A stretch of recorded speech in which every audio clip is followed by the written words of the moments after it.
talk about Angel Reese missing out on these press conferences all the time. What is this really about? Here's a girl, right, who loves to be in everybody's face, loves to be on front center, right? Always on TikTok, always on Instagram. Welcome, Hoops fans, to another deep dive on our YouTube channel, where we dissect the game with the precision of a veteran point guard running a fast break. Today we're unpacking a story that's got the basketball world buzzing like a packed arena before tip-off. It's about a rookie phenom, a hyped-up rivalry, and a reality check so cold it could freeze a Chicago winter. We're talking about Angel Reese, the Chicago Sky's highly touted rookie, and her rocky start in the WNBA preseason. The stage was set for her to shine, but instead, the Minnesota Lynx handed her a debut so humbling it came with a side of ice packs. Shots were missed, rebounds were lost, and somewhere amid the chaos, Angel's swagger seemed to take a red-eye flight out of town. Always on YouTube with her podcast, but never during press conferences before a game or after a game or during practice for real. Was this just a case of first game jitters, or did the WNBA just pull up a chair and say, "Welcome to the pros, kid. Take a seat"? Either way, it's the kind of drama we can't peel our eyes away from, and we're here to break it all down. So grab your popcorn because this is about to get real. Let's set the scene. Angel Reese arrived in the WNBA with a resume that sparkled brighter than a championship trophy, a national title with LSU, a larger-than-life personality, and a social media following that could fill a small country. She was the self-proclaimed Bayou Barbie, a player who thrived in the spotlight, whether it was taunting opponents, dominating the paint, or dropping TikTok videos that racked up millions of views. The hype was astronomical. Headlines screamed about her potential to revolutionize the women's game. Forbes even called her arguably the biggest star in the WNBA before she'd played a single professional minute, citing her social media clout as proof of her marketability. And let's be honest, the WNBA needed a star like her, or so the narrative went. A league often overshadowed by its male counterpart was banking on young talents like Reese to elevate its profile, sell tickets, and maybe, just maybe, you rarely ever hear from Angel Reese. And my question is why? Why don't you like to talk basketball, Angel? Is it because you miss so many layups, you're so bad at basketball for real? turn a profit after years of financial struggles. Angel was supposed to be the one to carry that torch, to take the league from niche to mainstream, from a dump, as some critics cruelly called it, to a polished, monetizable gem. But here's the thing about gems. They don't shine unless you put in the work to cut and polish them. And in her first preseason game, Angel looked less like a diamond and more like a rough stone still buried in the dirt. The Minnesota Lynx game was supposed to be her grand entrance, a moment to silence doubters and prove she could hang with the pros. Instead, it was a wake-up call. Angel took the court with all the confidence of a college superstar, but the Lynx weren't impressed by her Instagram followers or her NIL deals. They swarmed her on defense, contested every shot, and made her look like she was trying to solve a calculus problem while dribbling. The stat line? A measly 10 points on 2 for 8 shooting in 25 minutes. That's one made basket every 12.5 minutes, folks. If this were a pickup game, someone would have yelled, "Next," long before the final buzzer. She grabbed 3 rebounds, decent for a guard maybe, but for a 6'3" power forward billed as a paint-dominating bully, that's like a chef forgetting how to chop onions. To make matters worse, her teammate, Camila Cardoso, another rookie, was out there grabbing 9 rebounds and scoring 13 points like she'd been born in the low post. Cardoso wasn't the one with Reebok ads or a podcast circuit, but she was the one making it look easy, snatching boards that used to be Angel's bread and butter. It was as if Cardoso strolled into the paint, tapped Angel on the shoulder and said, "Excuse me, I'll take that." Going to win. So, for the first time in a long time, Fee Collier actually kind of cooked Angel Reese. Now let's talk about those misses. Angel's shooting was, to put it kindly, a work in progress.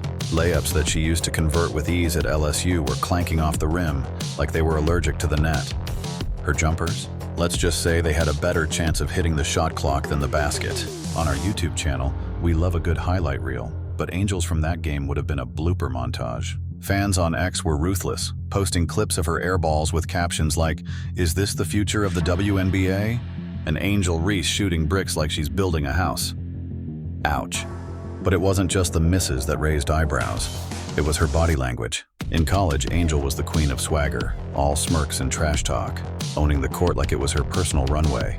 Against the Lynx, she looked lost, giving side-eye to teammates, slumping her shoulders, and jogging back on defense like she was auditioning for a role as confused mall walker.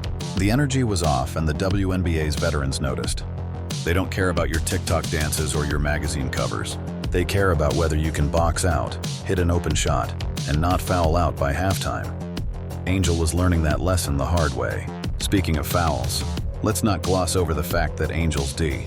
After a game or during practice for real, you rarely ever hear from Angel Reese. And my question is why?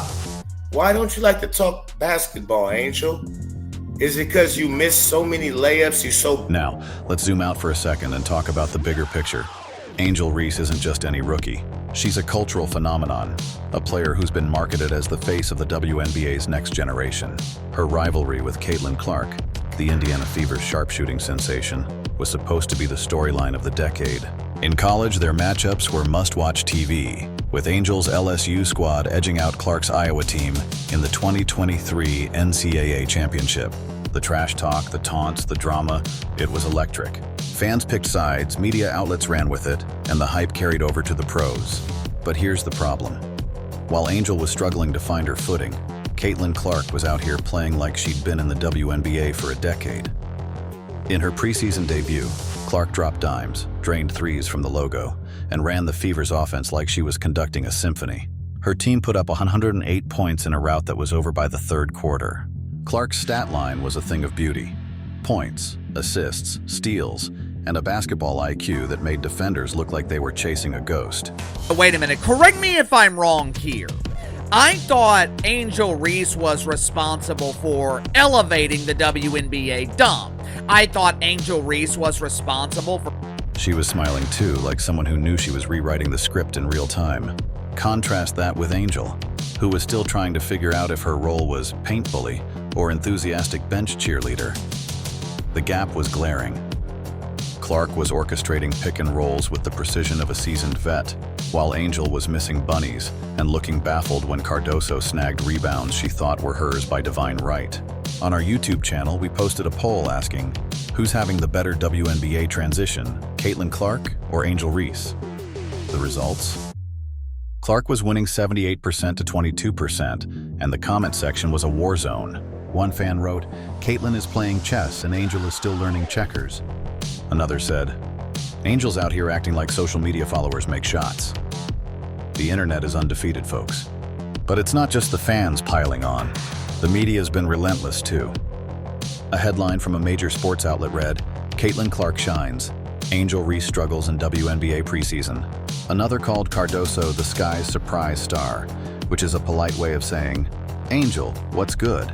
for taking the dump and turning it into an unmonetizable turd. Now, to her credit, it is a nicely polished turd. It almost looks appealing, almost. Let's talk about Cardoso for a minute because she's the plot twist nobody saw coming. When the Sky drafted both Reese and Cardoso, the assumption was that Angel would be the alpha, the one to anchor the front court while Cardoso played a supporting role. After all, Angel had the hype, the endorsements, the headlines. Cardoso, she was the quiet rookie, the one who didn't have a podcast or a signature shoe deal. But on the court, Cardoso was speaking volumes. Against the Lynx, she was a rebounding machine, pulling down boards with an ease that made Angel look like she was fighting gravity. Her 13 points came on efficient shooting, and her defensive presence was a game changer. She was boxing out, setting screens, and making putbacks look like layup drills. Meanwhile, Angel was stuck in no man's land, too inefficient to be the primary scorer, not dominant enough to be the rebounder, and way too visible to hide her struggles. It was like watching a blockbuster movie where the supporting actor steals the show and the star forgets their lines. The irony is that Angel's struggles aren't just about her. They're about the expectations placed on her. Of course, it's still not appealing enough to generate profit, but I guess the WNBA is taking baby steps. I mean, what's one more year of... The WNBA, desperate for a breakout star, has leaned heavily into her persona. She's been marketed as the league's savior, the one to bring in new fans, sell out arenas, and maybe even make the league profitable. But popularity on social media doesn't translate to buckets, and the WNBA isn't the NCAA. In college, Angel could overpower smaller, less experienced players with her size and athleticism. In the pros, she's facing veterans who've seen every move in the book and know how to exploit every weakness. Her 2 for 8 shooting night wasn't just a bad game. It was a blueprint for how opponents will attack her. Double team her in the post, dare her to shoot from outside, and watch her rack up fouls trying to compensate. It's a harsh reality, but the WNBA doesn't hand out participation trophies. You either produce or you ride the bench, no matter how many followers you have. Angel Reese was the star of stars, the icon of icons. That's what the mainstream media keeps telling me. Headline at Forbes from last month, how Angel Reese And then there's the press conference issue. One of the strangest subplots of Angel's preseason is her absence from media availability. This is a player who's never shy about being in the spotlight. She's on TikTok daily, dropping dance videos and fashion flexes. She's on Instagram, showcasing her latest outfits and weaves. She's on podcasts, talking about everything from her college days to her beauty routine. But when it comes to talking basketball, crickets. Before games, after games, during practice, Angel's nowhere to be found. On our YouTube channel, we've been scratching our heads about this. Why avoid the media? Is it because the questions will be about those missed layups, the rebounds she's not grabbing, the fouls she'd